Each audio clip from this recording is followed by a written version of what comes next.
Why did Joab chastise David for mourning for Absalom?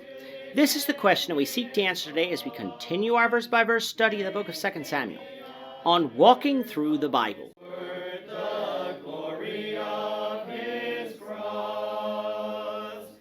Today we're going to be discussing 2 Samuel chapter 19, verses 1 to 8. Before we do that, let's read the passage. If you have a Bible with you, turn to 2 Samuel chapter 19, verse 1. But if you don't have a Bible, don't worry. Just follow along with us on the screen. The version that we'll be reading from is the New King James Version. So 2 Samuel chapter 19, beginning at verse 1.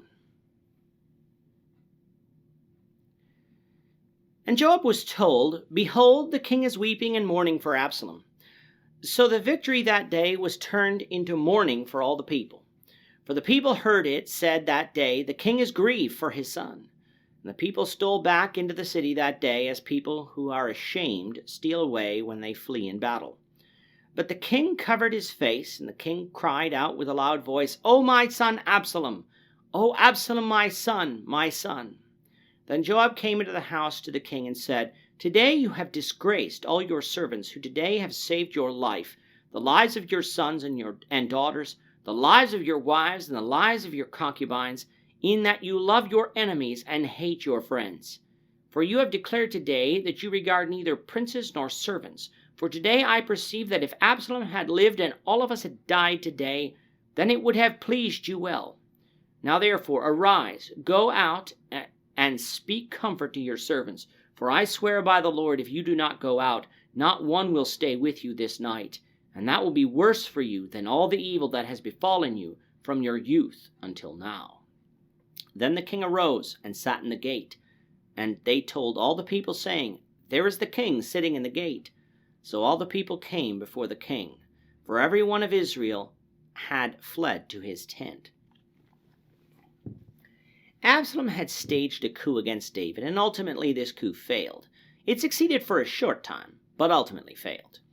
And as is the case with all failed coups, the leaders are executed, with Joab ensuring that Absalom died at his hands.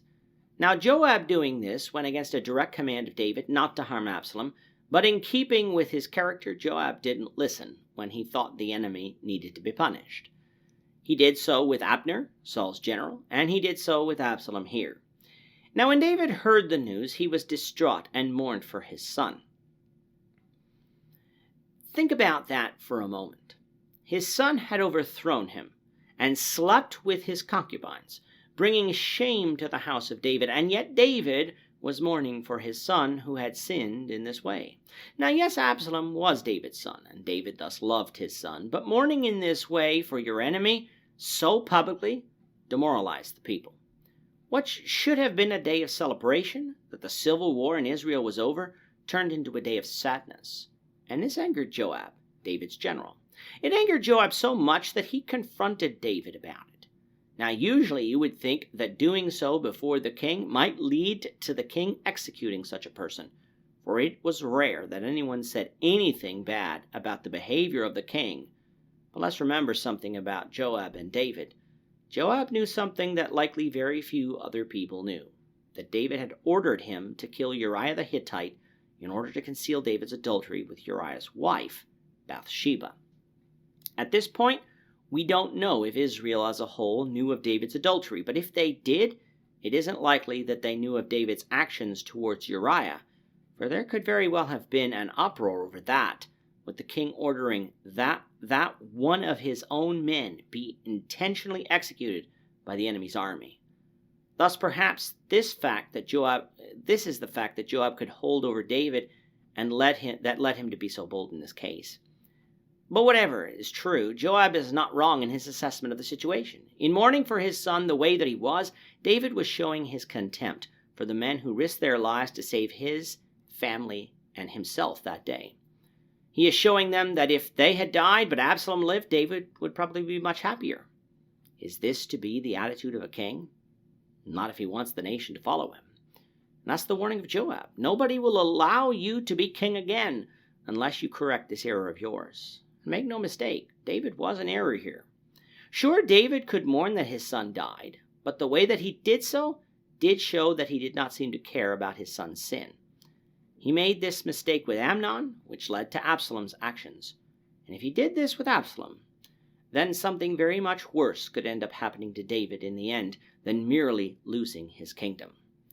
That is one of the weaknesses of David after his adultery with Bathsheba, that his stained character caused him to not confront the sins of others as he should have had done. Had Amnon been executed as the law of Moses prescribed, then Absalom wouldn't have murdered Amnon.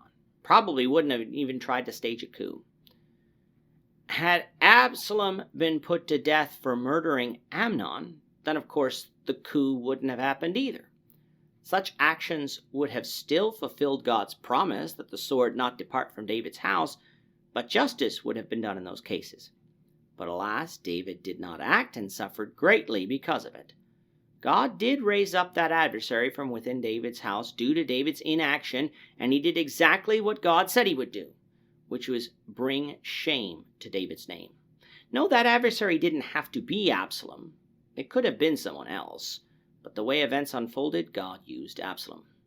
And a chastened David, chastened by God and Joab, came to his senses and addressed the people who followed him. Now, we don't know exactly what David said, but it must have been along the lines that Joab advised. For as we'll see in the next lesson, David will be restored as king over Israel.